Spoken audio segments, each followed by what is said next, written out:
A $1 million garage, weird rivalries, and who are we fighting anyway? You might feel a need for speed after watching the Top Gun movies, but you'll also be left with more questions than answers.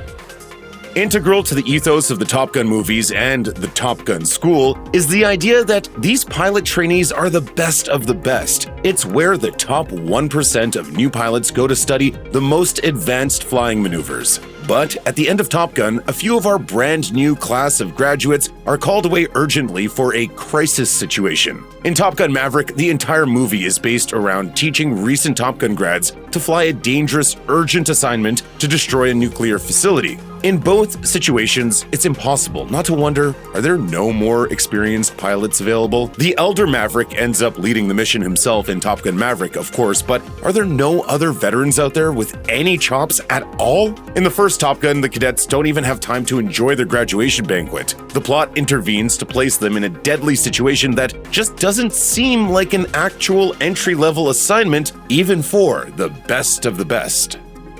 The most cognitively dissonant part of the first Top Gun is the relationship between our protagonist Maverick and his arch-rival Iceman. If you just read the dialogue in the scenes, you might assume Iceman is actually the lead role because every single thing he sneers at his reckless nemesis is actually just a very sensible thing to point out. Iceman is described as a talented and polished pilot, and he points out multiple times that Maverick acts irresponsibly by defying protocol and taking needless risks. The way the scenes are acted and the tension that Val Kilmer and Tom Cruise capably bring to their roles make you more likely to root for Maverick just out of movie-watching habit. Why is this blonde jerk being so snide to our hero?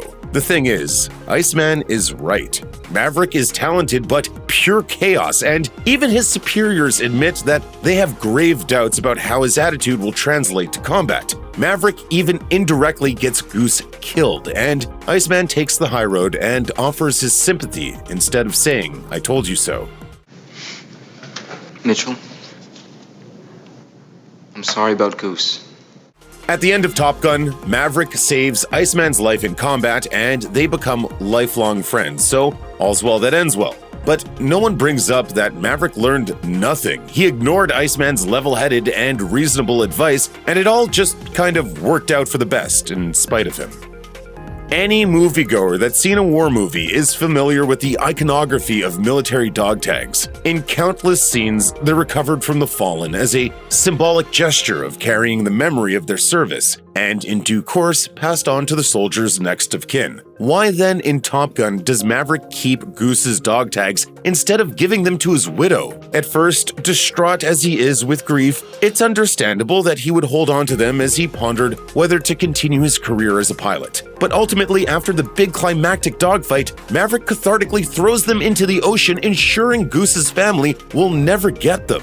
It could be argued that this is in keeping with Maverick's rather self-centered nature, but Top Gun lets us know with the score and general tone of the scene that it considers this a meaningful, thoughtful moment.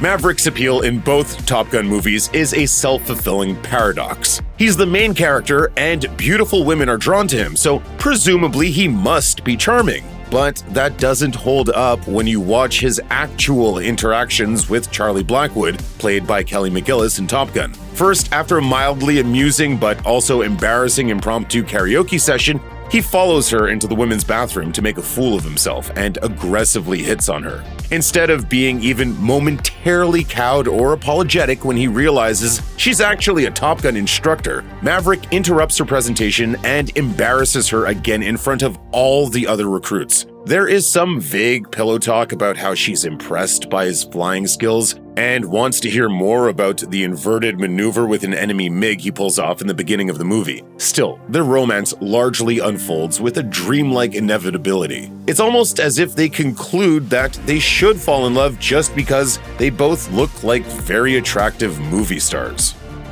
Early in Top Gun, it's insinuated that Maverick has succeeded in spite of the reputation of his late father, himself a pilot who died during the Vietnam War under mysterious circumstances. Much like how he would later work against Rooster in Top Gun Maverick, Maverick is denied entry to the Naval Academy because of Duke Mitchell's negative reputation implying that the military holds grudges for more than a generation. Eventually, Commander Mike Viper Mitchell reveals to Maverick that his father died a hero.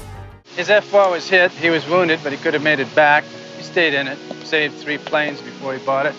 This quick explanation raises a multitude of questions that Maverick doesn't bother to ask. How does a wounded man and a damaged plane save 3 other planes? Viper says it was all covered up because it happened on the wrong side of a border, but doesn't explain why the elder Mitchell ended up being blamed for his own death instead of lauded as a life-saving hero. Maverick's surface-level acceptance of a secret he's waited his entire life to learn just makes it all the more confusing. Top Gun Maverick trades the shallow, glossy romance of the first movie for a deeper, more lived-in love story as he reconnects with Penny Benjamin, played by Jennifer Connelly. Penny Benjamin is referenced in Top Gun as the Admiral's daughter that Maverick had a dalliance with, among his many other insubordinations. It adds an element of nostalgic sweetness as the characters bond over paternal struggles.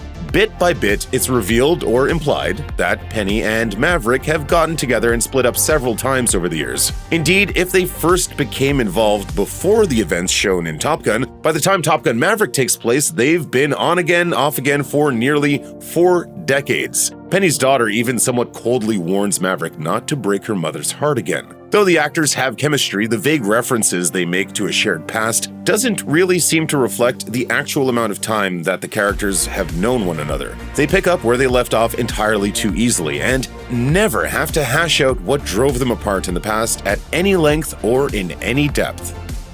The biggest gaping hole in the screenplay of both Top Gun movies is the identity of the ever-mysterious enemy. Devotees and armchair sleuths have various explanations for both movies. In short, based on a few clues, it's likely either Russia or China in Top Gun, and could more or less only be Iran in Top Gun Maverick. But the movies themselves dance around the topic with an unsubtle deliberateness that requires us as viewers to just quiet down the basic deductive parts of our brain. In Top Gun, the enemy is only represented by a few MiG fighters seen in action sequences, so you don't have much time to wonder about their point of origin. But in Top Gun Maverick, we see extensive, clear footage of the enemy nation's 5th-generation advanced fighter jets, the pilots of which wear conveniently tinted visors. Later, Maverick and Rooster run onto an enemy airfield and steal one of their planes, all without catching a glimpse of a human face or any kind of telltale flag or insignia. Ultimately, neither Top Gun movie can afford to identify the enemy nation involved, because to do so would risk inflaming international tensions in the actual world and raise impossible questions to answer in their fictional one. Namely, wouldn't the climax of both movies rise to the level of an incident that could incite World War III? In Top Gun, set in the waning days of the Cold War, shooting down a few MiG fighters could perhaps be reasonably settled with whatever country they came from without further escalation. It's Top Gun Maverick that truly makes no sense. The nation that America is so keen to prevent from enriching uranium may not have nuclear capability just yet, but it has sophisticated surface-to-air missiles. They also have 5th-generation fighter planes that are superior to what Maverick and co. are flying. Such a nation would definitely have long-range missiles that would lay waste to our hero's entire aircraft carrier more or less immediately after the mission, and presumably incite all-out war from there. The years have apparently been very kind to Pete Maverick Mitchell between Top Gun and Top Gun Maverick. He barely looks any older. He still gets to fly planes, and he's stretched every penny of his captain's salary to the limit as he owns 2 absurdly expensive vehicles, as does his love interest, Penny Benjamin. Mav has his own personal hangar with a vintage P-51 plane worth $4.5 million, as well as a vintage green Aston Martin worth more than $22 million.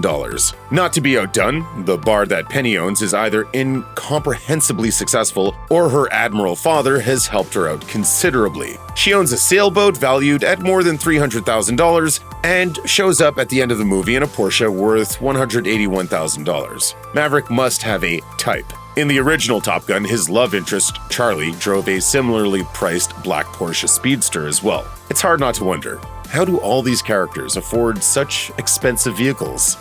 Just want to manage expectations.